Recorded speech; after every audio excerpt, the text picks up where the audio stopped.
when last we saw the notorious Goldfeather. He was orchestrating a spectacular heist switcheroo, besting the local fuzz and laughing all the way to the bank. Quack, quack, quack. But that was before the coronavirus pandemic and Farm City's mandatory stay-at-home order. Since then, our villainous hero has been reduced to a home birdie, watching cop shows and getting plump.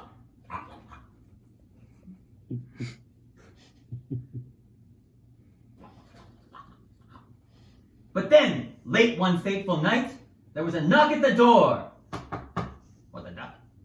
The duck. Who's there?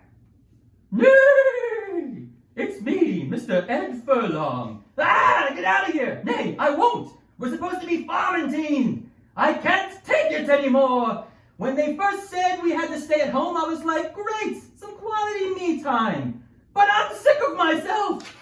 I thought I was going to learn yoga and write the great American novel, but my legs aren't flexible and I don't have any hands! So I'm just walking back and forth between the TV and the trough feeling stalled. But what do you want me to do about it? I want you to run for office and get us out of this mess. Me? But I'm just a playboy gangster. Exactly! Voters love playboy gangsters! And if you win, you can deal with the real problem around here. What's the real problem? All these new animals running around. Who do you think brought the virus here in the first place? Ah, you mean illegal mammalians. Of course, of course. And if you run, I'll fund your entire campaign with my hay money. I don't know, Ed. Even for a thief like me, politics seem a little dirty. Sleep on it, Goldfeather. I'll just be back at home watching Love is Blinders. Oh yeah? I keep seeing that on the Netflix new release section. What's the deal with it? It's about a bunch of stallions and horses who go on walks together and they're wearing blinders and the whole time and they can't see each other until they decide to mate. Is it any good? I mean, what does good even mean anymore? That's fair. Mr. Ed Furlong's proposition was a lot to consider. Goldfeather decided he would sleep on it, but he was in store for one more visit before the night was through. Quack. Quack. Woo! Woo! Who's there? It is I, the ghost of Officer Bacon. What are you doing here? I have returned from the great big mud puddle in the sky to deliver an important message. Come close. But we're supposed to be social distancing. I'm a ghost, you dumb duck. Oh, right. You have to run for office. Why would you want me to run for office? Because there's too much pork in Washington. Those pigs are trying to blame the coronavirus on illegal mammalians, but they didn't cause it. I did. You have to stop them before they do anything rash, before it's too late. In that moment, Goldfeather considered his path forward. Would he continue to be a selfish duck and ignore this call to quaction? Or would he rise up and for once in his 5 to 10 year life, do the right thing? I'll do it! Quack! Huzzah!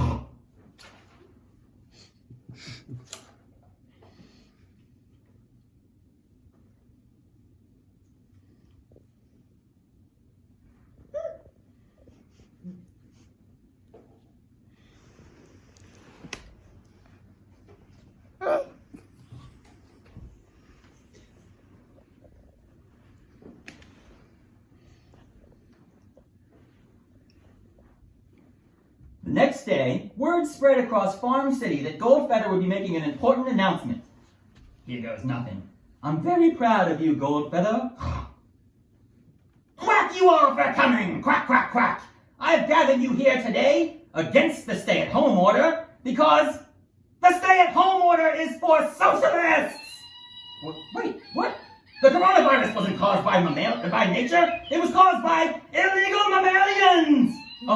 Wait a second. If you elect me, I'll build a big, beautiful fence to keep them out. And together, we'll make the farm great again! Build a fence! Build a fence! What are you doing, Goldfeather? Whatever it takes. Quack.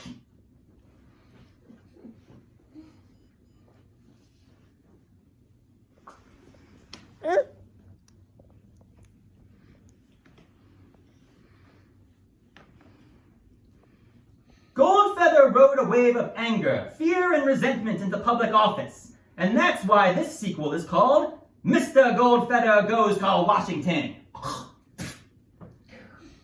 As soon as he arrived, he was invited straight to the White House to meet with the biggest pig in town, President Littlehoof, and his right-hand man, Senate Majority Leader Bitch McConnell. It's great to meet you, Goldfeather. So great. A lot of animals are saying this is the greatest meeting. Unlike any meeting ever before. It's even better than when JFK met Martin Luther King Jr. Isn't that right, bitch? I'm not sure it's wise to suggest it's even better than... I just tweeted it. This is the best meeting of all time. It'd be unpatriotic to suggest otherwise. To what do I owe this pleasure? Well, we don't usually share government secrets with newcomers, but I can tell you're one of us. So here's the deal. I know how to beat the coronavirus. You do? How? We're building a time machine. We're going to take the entire country back to the time before the virus was invented by China. Really, to the best time ever. Better than any other time. What time was that? 1950. Just imagine it. Back then, they had just invented the self-operating elevator. The Diners Club released the first credit card. Employers could pay less than $4,000 per year, and black people had to... But point being, it was a better time. The problem is, the scientists won't shut up about how time travel is actually impossible, so the radical Democrat socialist baby killers won't give me funding. That's where you come in. We need someone like you, a Midwestern farmer from America's heartland. Actually, I'm just a stone-cold kleptocrat. I said an American Midwestern farmer from America's heartland to come up with a way to silence the scientists. America is broken, Goldfeather, and I'm the only one who can take credit for its fixing. But in order for me to take credit, I need you to actually fix it. You know what I mean? Just say yes. Yes! Quack!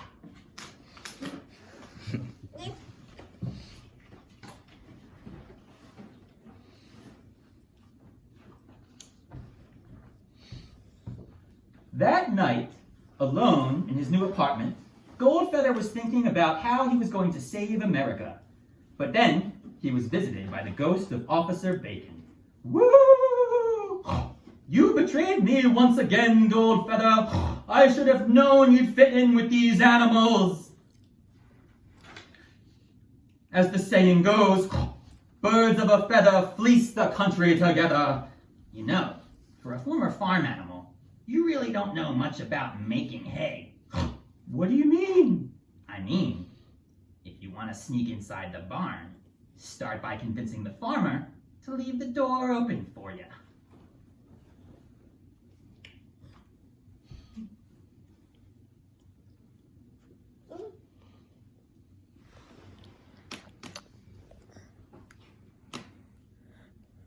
The next morning, Goldfeather returned to the White House to present his plan. So, I know how to save the country from science. It might be a little complicated at first, but I spent my life around stables, and you're the most stable genius I've ever met. Great minds think alike, Goldfeather. Tell us. Well, whenever scientists say something scary, everyone in power should do this.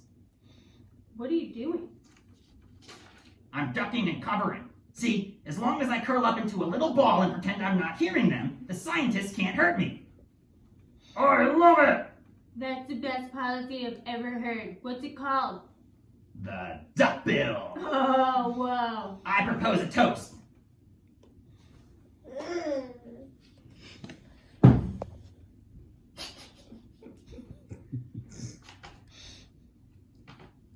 You really know your way to a pig's heart. Glug, glug, glug, glug, glug, glug.